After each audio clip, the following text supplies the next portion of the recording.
Now, one of the things that I was talking about last Wednesday, I spoke to my staff Wednesday. And after I spoke to the staff, I spoke to a smaller group of like 20 of the top staff, new staff. And I had a conversation with a young lady because in the staff teaching, I was talking about how you deal with correction, or specifically not fighting against things that God is trying to send to help you in your life, which is something I struggle with. And so she had a follow-up question after the session that I did with the staff. She said, well, when you're a fighter and you're sitting there in the moment and somebody's like challenging you or saying something that's really making you go crazy, and that fighter wants to rise up in you and just fight back, how do you in the moment receive that interaction and really process it positively? And I said, I don't. I never process positively in the moment. Almost never. You don't either? But after, then that's usually where a lot of my spiritual growth happens, is after I screw it up and the Holy Spirit shows me, hey, you screwed that up. Would you like to keep screwing that up? Or would you like to have me show you how to stop screwing stuff up in your life? And I'm like, well, Lord, it just depends. Like, what am I going to have to do to stop screwing it up? Am I going to have to go back and apologize? And I want you to realize that spiritual growth is not measured by perfection in the moment, but really on your ability to go back after the fact and be correctable by Christ so you don't get frustrated with yourself. I told the staff member who asked me that, I said, just yesterday, this guy honked at me. You know where this is going. And with my elevation sticker on my car, he honked at me and he pulled out in front of me. So let me set this up for you. This brother, figuring out who I'm talking to today. When he pulls out in front of me, I'm going the speed limit. I'm doing nothing wrong. I mean, nothing wrong. I can't always say that on the road, but in this particular instance, he honks at me and he pulled out in front of me. So yes, I stopped the car. And yes, I backed up. And yes, I said, are you good? But I smiled when I said it. And I kept my voice really low. And he said, are you good? And I said, I don't know. That depends. Are you good? Because if you're good, I'm good. But if you're not good, Now, I had to get all the way back to my house and try to think, what made me back up and talk to this guy on the road like that? I mean, this guy might be getting baptized Sunday in my church. I don't know this guy. He might be some special forces. He might have something in the glove box that'll make my last Sunday preaching. I don't know any of it. I don't even think about it in the moment. I think about all that after. And then I tracked back and I was like, why was I so uptight? Why couldn't I just laugh at this blessed tool of the Lord for my sanctification and drive on? I realized what we did right before that was take family Christmas pictures. My wife has me taking the family Christmas pictures now in August. Of course I'm edgy. Who wants to take family Christmas pictures even in December, let alone in August? Do you know all the fights that we have been through in family Christmas pictures through the years? Of course I'm a little edgy. So I'm bringing this up as a humorous example at my own expense to show you how immature I can be, but that I realized that something happened before he pulled out in front of me and honked at me that made me back up in the middle of the road and act like I'm 13. And then sometimes in our own lives, we never take the time after we act a certain way to back up and ask the question, what was it that put me in that frame of mind to act that way? So then we just repeat the behavior over and over again.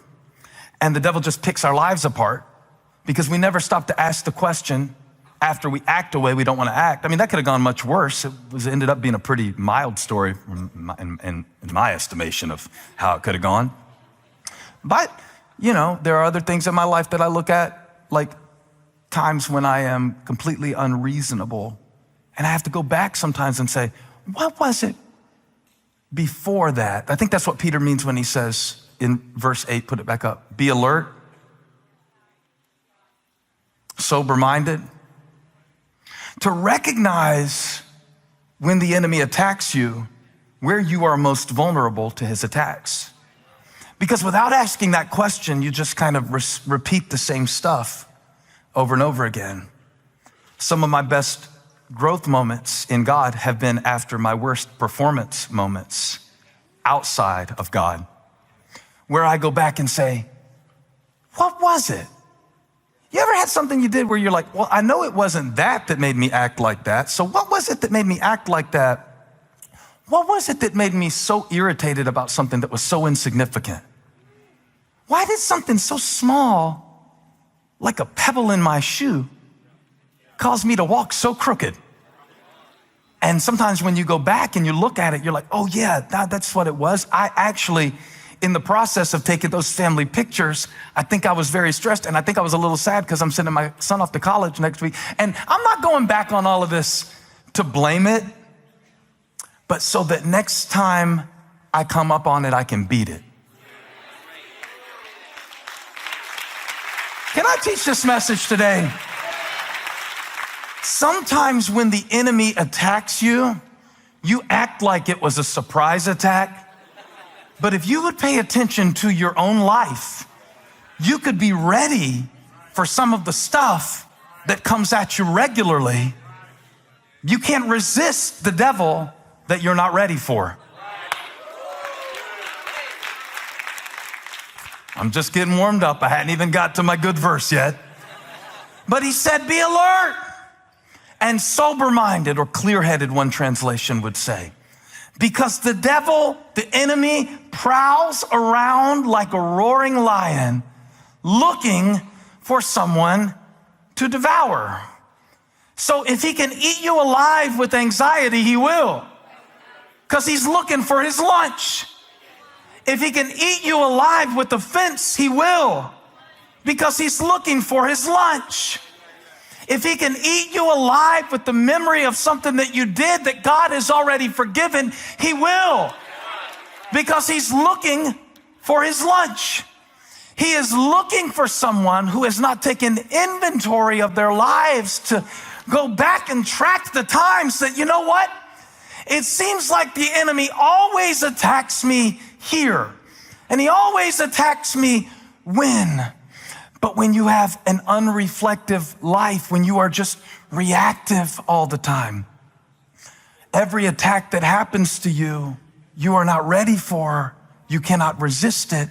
There is no readiness where there is no reflection. I want to get better and better and better in my life, not at blaming stuff that happened, but going like, hey, what was it that put me in that state that I wasn't ready for that? And how next time when I'm going into that situation, can I be a little more ready for it? Sometimes God will uncover really weird stuff for you. Like this, I'll give you an example. When I get really hyped up before I preach, it's a setup for me to be disappointed if you're not hyped up when I start preaching. But here's what happened. I pulled into a private space today. You had to drive through some traffic and people and stuff like that. I didn't have to bring any kids to church today. Holly did all that.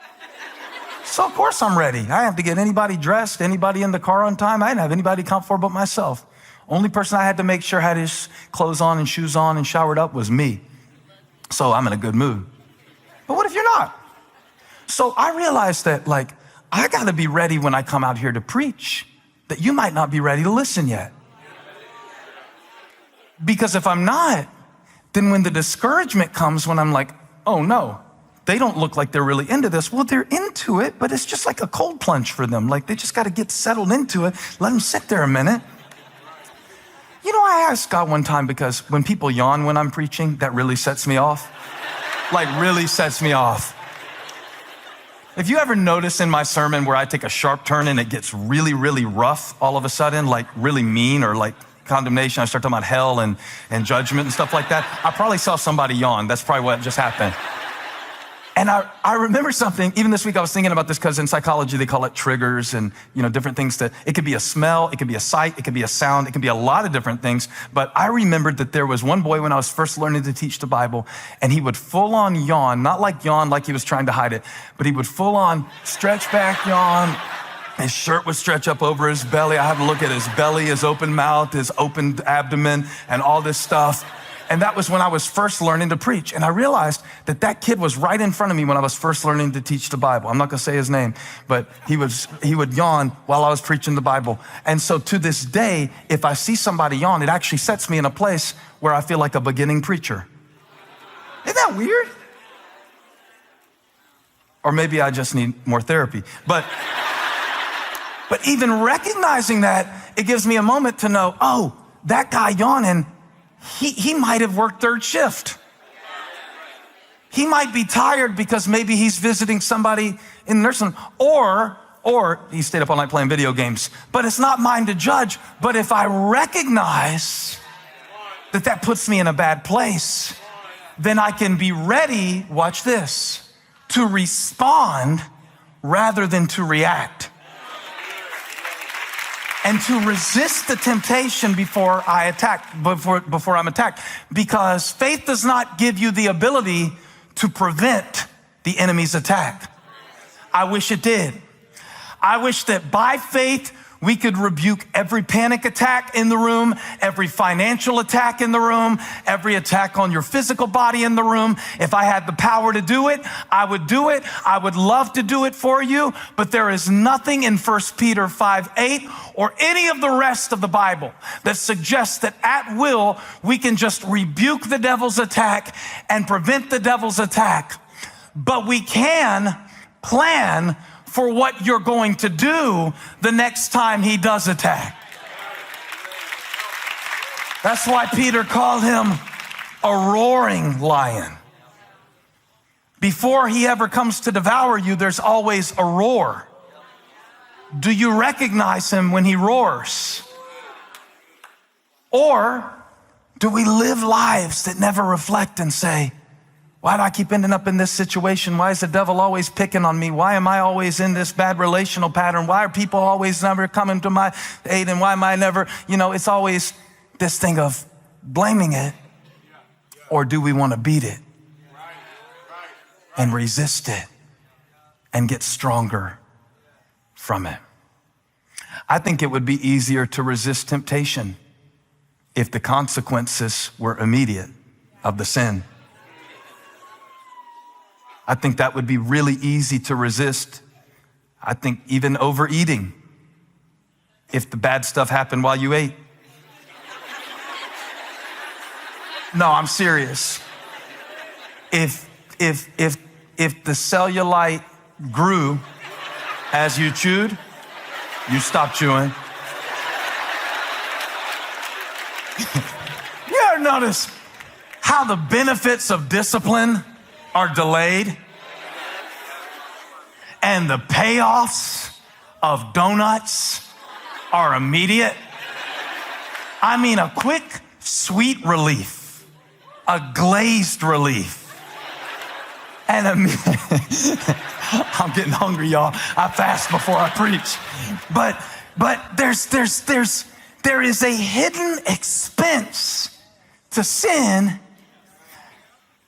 and a quick hit for sin, and there is a hidden benefit of discipline that doesn't kick in quick, but you'll be glad you did it after. I used to always say I could do crunches if my abs would pop, pop, pop, pop while I crunched. When I crunch on a Frito, if I could crunch on a Frito and the fat would pop, I could stop with the Fritos. But it is the delay that gets me trapped. The consequence comes after. After. Somebody shout after. It's the most amazing thing what the devil will hide from you when he tempts you. It's an amazing thing what he'll bait that hook with that you don't see when you bite. It is not until after you are hooked that this isn't so fun anymore. It's not until after you can't get rid of the habit that you wish you had found a healthier way to deal with your emotions. And this is why we must teach in church, not only the deliverance of the Holy Spirit, but the disciplines of the grace of God, so that we can help people make decisions today that they will be glad for after. I want you to pray to God after you fail, but I also want you to pray to God before you fail, so that maybe he can spare you some of the pain, that you could put something in his hands before you get caught in it, so that God could spare you from some of the wasted years. And this is not even in my notes, but I just feel like I need to go off for a minute and say, sometimes we create our own suffering because of shortcuts that we take, because of how we want to feel right now. But I heard a wise preacher say, never give up what you want most for what you want now. Because there are some things you want to be in the future that are going to require some adjustments to what you need to do right now. Even some of the scriptures that you hear and some of the messages that you hear that will challenge you the most, will help you the most after.